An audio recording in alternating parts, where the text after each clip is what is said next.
அந்த சொன்னால நம்ம டிரான்ஸ் இந்தியா எப்படி எடுத்துக்கணுங்க போல ஆளுகளை இப்படி தான் ஜாப் வேகன்சி போட்டுக்குவானுங்க, எதுவும் தெளிவாக இருக்காது.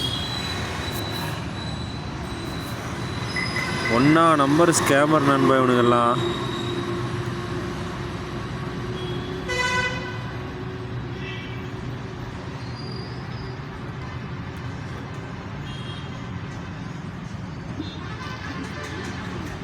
ஜாப் வேகன்சி முதல்ல இவங்களோட டெக்னிக் என்ன தெரியுங்களா? ஃபஸ்ட்டு ஒரு ஊரில் மீட்டிங்கை போடுறது, அந்த மீட்டிங்க்கு பார்க்குறக்கே 100 ரூபா வசூலிக்கிறது எல்லாத்துக்கிட்டேயும். அந்த 100 ரூபா வசூலிச்சுட்டு அப்புறம் தான் ட்விஸ்ட் அண்ட் டைம், எப்படி சொல்கிறது, சதுரங்க வேட்டை மாதிரி பொய்யை கூட உண்மையை சொல்லி அழகாக நம்ம ஆசையை தூண்டுறது. கட்டில் ஒரு கட்டு பணத்தை கையில் வச்சுக்கிட்டு இந்த மாதிரி நீங்களும் வாங்க. இப்படி உடனே கார் வாங்கினாங்க, ஃப்ளைட்டு வாங்கினாங்க, ஜப்பானில் ஜாக்கி சான் ஓடுறாங்க, ஜப்பானில் சைனாவில் கப்பல் ஓடுது, காங்கேயத்தில் வந்து லாரி ஓடுது, பொள்ளாச்சியில் வந்து மரத்துலேருந்து தேங்காய் போடுது, கோயம்புத்தூரில் வந்து பென்ஸ் ஓடுது. அப்படி இப்படி என்னென்ன டைலாக் பேசுவானுங்க தெரியுமா நண்பா? அப்படியே அவனுக்கு பேசுகிறது நமக்கே ஒரு நிமிஷம் வைப் ஆயிரும். அப்படியே ஒரு கூஸ்பம் படம் பார்த்த மாதிரி ஆயிரும். அப்படியே அவ்வளோதான். இன்றைக்கி சூரிய வம்சம் சரத்குமார் தான் பஸ்ஸை நாளை வாங்கி எல்லாத்துக்கும் குண்டாவை கொடுத்து என் பஸ்ஸில் ஏற வைக்கிறேன் அப்படிங்கிற மாதிரி ஒரு கேவலமான கான்செப்ட் அவனுக்கு. இல்லை பாரு நண்பா, என்ன தைரியமாக வந்து ஸ்கேம் பண்ணிகிட்ருக்கானுங்க. இவங்களும் நம்பி போகிறாங்க. அப்புறம் மீட்டிங்கை முடிச்சுட்டு இப்போ நீங்கள் 9,000 கட்டினீங்கன்னா ஃப்யூச்சரில் நீங்கள் வந்து பென்ஸ் கார் வாங்க வாய்ப்பு இருக்குது. அதை மிஸ் பண்ணிடாதீங்க, பார்த்துக்குங்க.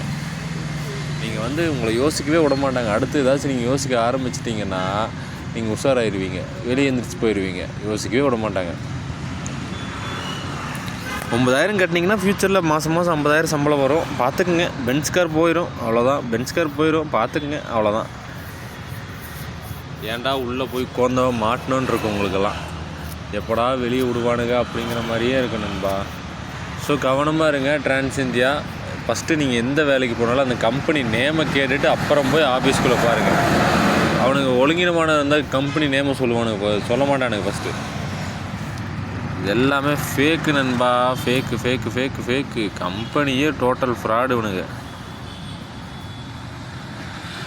போஸ்டர் பார்த்தீங்கன்னு வைங்களேன், இந்த பஸ் ஸ்டாண்டு, இந்த கிராம சைடு ஒர்க் ஃப்ரம் ஹோமு, அப்புறம் லோக்கல் சேனல்லாம் கொடுத்துட்ருக்கானுங்க. தயவு செஞ்சு லேடிஸ் யாரும் அந்த நம்பரை எல்லாம் கொடுக்காதீங்க, மிஸ்யூஸ் பண்ணிடுவானுங்க.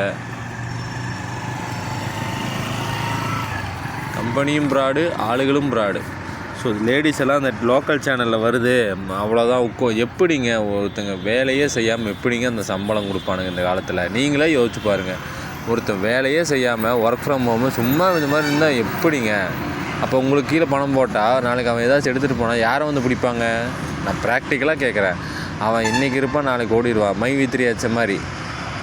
ஒரு வேலை உங்களை சொல்லுவான் பாருங்கள், நீங்கள் 2 சேர்த்து விடுங்க, பணம் போட வைங்க அப்படின்னு. நாளைக்கு எடுத்துகிட்டு போயிட்டான்னா உங்கள் நிலைமை என்ன ஆகிறது? பதில் இல்லைல்ல. அப்போ கவனமாக இருந்துக்கோங்க.